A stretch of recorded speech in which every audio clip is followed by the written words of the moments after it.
The New York Mets are once again a laughingstock, but is it justified this time? If you're a Mets fan right now, you're either confused, pissed off, trying to convince yourself that this is all part of some master plan, and you wouldn't be wrong to think any three of those things. As we all know, David Stearns has flipped the New York Mets roster upside down so far this offseason, letting go of fan favorites like Pete Alonso, Edwin Diaz, Brandon Nimmo, Jeff McNeil, which how some of you guys are missing McNeil, I don't know, but I digress. Now, I can't tell you exactly why all of these guys were let go of, but I can give you my best educated guess as to why they were. David Stearns doesn't like long contracts. That much we know for a fact. Brandon Nimmo had 5 years left and was owed over $100 million. For a league average to slightly above average player, that contract was never going to work out for the Mets, and Stearns didn't give him that contract. In return, the Mets got Marcus Semien. Then Edwin Diaz was the next to go, walking to the Dodgers, as the Mets wouldn't go the extra years or money to get the best closer in baseball back in the blue and orange. Instead, they pivot to Devin Williams. Then Pete Alonso is off to Baltimore, and Stearns decides to replace him with Jorge Polanco. Next on the chopping block was McNeil for a bag of peanuts. It feels weird to sit here and make this video and say that all of these guys aren't members of the Mets anymore, but in 2025, going into 2026, here we are. While there is a ton of offseason left, I wanted to take a look at the major additions and subtractions made by the Mets so far this season by B-WAR. First, we have Nimmo, whose B-WAR was a 2.4. Then Edwin Diaz with a 3.0. Pete Alonso with a 3.4. And McNeil with a 2.0. That totals to about a 10.8 B-WAR with those four players combined. Looking on the flip side, we have the additions. We had Semien, who had a 3.3 B-WAR last season. Devin Williams, who had a negative 0.3 WAR last season. Weaver with the 0.8. And Polanco with the 2.6. Totaling to about a 6.4 B-WAR for those four players combined. So as of today, the Mets have lost 4.4 B-WAR to their team. Again, these aren't the big players. I didn't go over guys like Ryan Stanek or Max Kranick just for the sake of argument. On the surface, this looks really bad. And it kind of is really bad. David Stearns and Steve Cohen are trying to sell patience to a fan base that has been patient for 40 years. We as Met fans get emotionally attached to these players because they've been with us for a while, and they've been with us through the good and bad. So while David Stearns may be this kind of emotionless robot that doesn't really care much about your feelings, will these decisions ultimately come back to bite him? Is there even a plan? Again, I can't answer these questions with certainty because I'm the one asking them, and I'm not the front office. But as much as Met fans don't want to hear this, let's not be so quick to judge. If anyone gets the anger and confusion, it's me.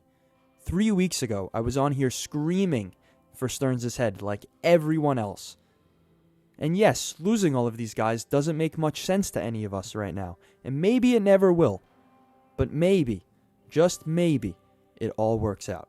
This isn't some sort of blind faith like in the past where you could just be delusional about the Mets and just blindly say, oh, I think they're going to be good for really no reason. I believe there's a reason that you should have a tad bit of optimism going into 2026. You may have clicked off the video already, or you may be yelling at me through your screen right now saying, why don't we just keep the good players we had and not try to buy low on guys we are hoping will pan out?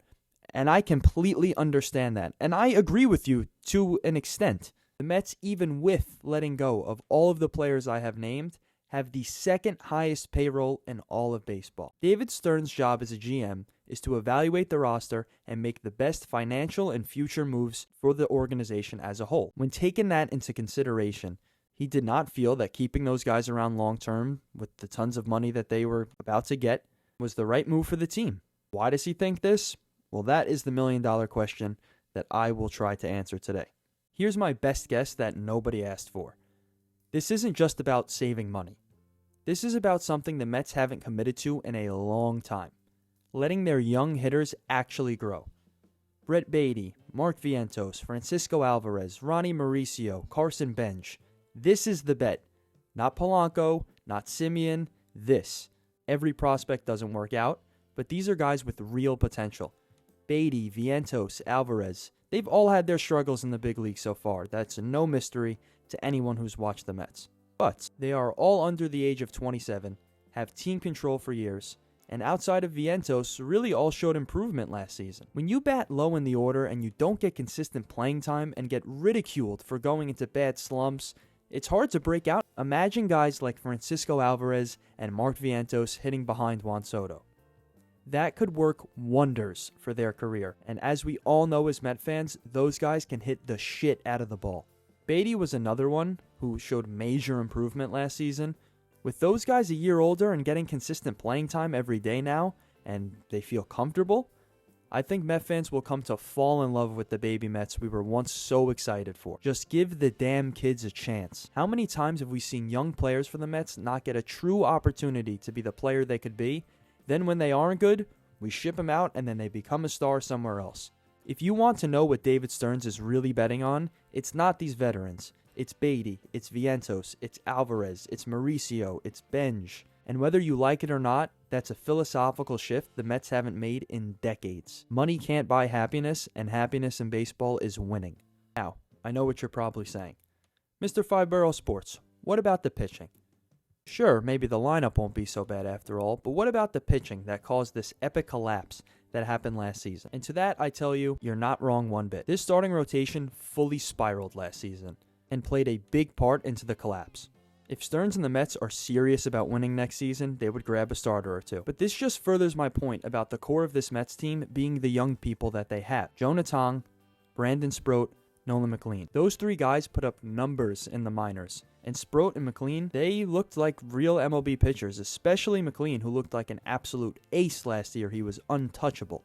Now, unless one of Tong or Sproat gets traded in a big package to acquire someone like Tarek Skubal, I can't see the Mets moving on so easily from either of them. Well, especially not McLean. I've heard a lot of Met fans screaming to trade Tong for a star. Understandable. But let me offer you this. Padres wanted Tong for Miller and whoever else the Mets wanted. The Twins wanted Tong for Ryan. Tong would be included in a trade for Skubal. Are you seeing a theme here? Teams want this guy for a good reason. He put up video game numbers in the minors last year. And while he struggled during his short time in the majors, we asked a 21-year-old to come up and save our season in the midst of maybe the biggest collapse in franchise history. The point I'm trying to make here is this. That the Mets team core may not be the core that you want or expect, but it will be giving the kids a shot, and the Mets front office truly believes that they have something here with these kids. There are plenty of free agents available and trades to be made. Will the Mets make a major splash? I'm not really sure, but one thing holds true. David Stearns and the front office are taking their time evaluating this roster and making sure that it is the best it could be now and in the future. You gotta believe. If you made it to the end of the video and enjoy this style of video, please give a thumbs up, share, please subscribe. It means a lot for the growing of this channel. I expect to really grow this channel in 2026.